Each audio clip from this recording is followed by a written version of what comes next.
Hi, my name is Shaun, and I am 32 years old. I've watched It Gets Better videos since Dan Savage's original video. They've inspired me, and they make me realize how much good there is in this world. It wasn't until recently that I realized that my story might actually be helpful to others. I was born with a condition called congenital cataracts. Basically, just as seniors get cataracts in their eyes, I was actually born with them, and I had to have an operation to remove them. After 2 surgeries, I was left without lenses in my eyes, leaving me legally blind. The only way for me to see correctly was either a combination of contacts and glasses, or I guess what you would call Coke bottle glasses. Regardless of my corrected vision, I would still squint when reading or when looking at something far away, in order to completely focus. In addition to my vision issues, my older sister was placed under the autism spectrum category. We had many children my age in our neighborhood, and they were all aware that my sister was different. Between my failing eyesight and the reputation of my sister, I did not easily obtain friends. It wasn't until I was in the 5th grade that I befriended a 2nd grader that lived in my neighborhood. For much of my schooling, he was my only friend. Many memories of my childhood are repressed, but the ones that I can still recall are as if they happened yesterday. I think it was about the 3rd grade. One of the other boys told me he was going to beat me up during recess. I was scared to go outside to recess, and I told my teacher that I didn't want to go. I wouldn't tell her why, and she said that I had to go. I tried to hide, but he saw me. He started making fun of me, and other children started to circle around us. He started punching and kicking me, and I immediately started running. He started chasing me, followed by the rest of the 3rd grade class. I ran all the way around the building to the administrative offices. At some point they stopped chasing me, but I'm not really sure when. I ran off to the principal's office. Although I'm sure he could see that I was out of breath and crying, he still felt it necessary to sit me down and lecture me about storming into his office. I attempted to tell him what happened, but he told me he would have to talk to the other children and that I needed to go to class. Several days later, he told me that there was nothing that he could do because none of the teachers had witnessed it. From that point forward, I lost trust in authority figures. I just closed up and took it. By closing up and not responding to the bullying, most of the active bullying actually stopped. I spent the next 8 years almost invisible. I mean, people still called me names occasionally, but I got so used to it, it was normal to me. The worst part of the day for me was lunch. Our school was crowded, so sitting alone was barely even possible. Most days in middle school and high school I skipped lunch, many times just sitting in the bathroom. My best friend was my older cousin, and I spent most of my time out of school around adults. Puberty came, and I began to feel detached from the adults as well.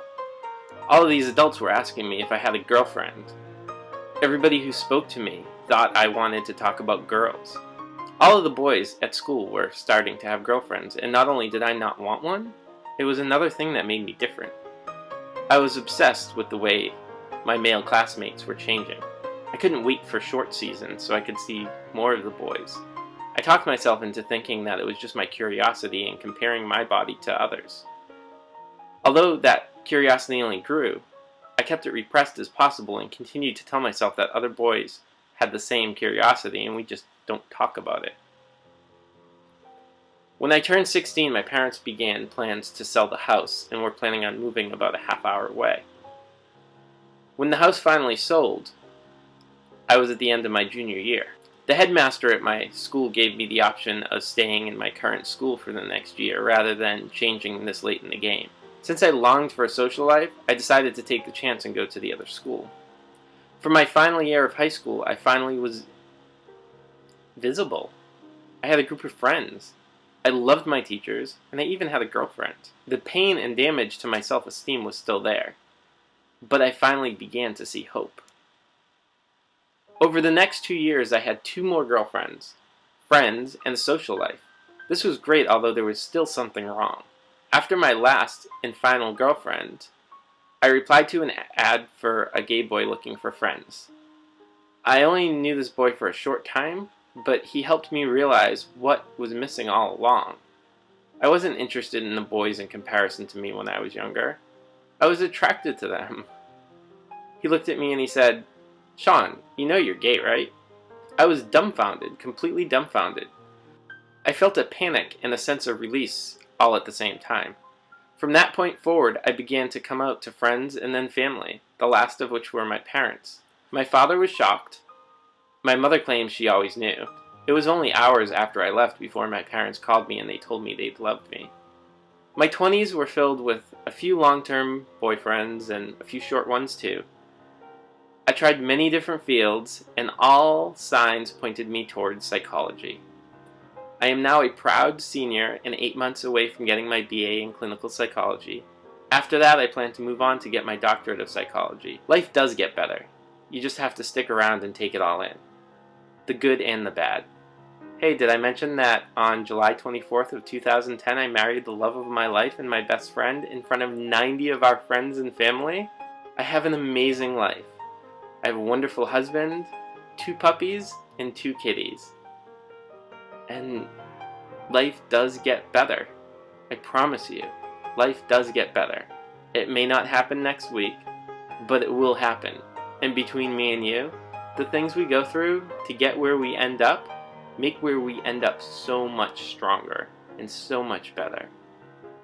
I hope that my story has helped you, and I'm happy to share it. And life is wonderful. Life really does get better. It can be amazing.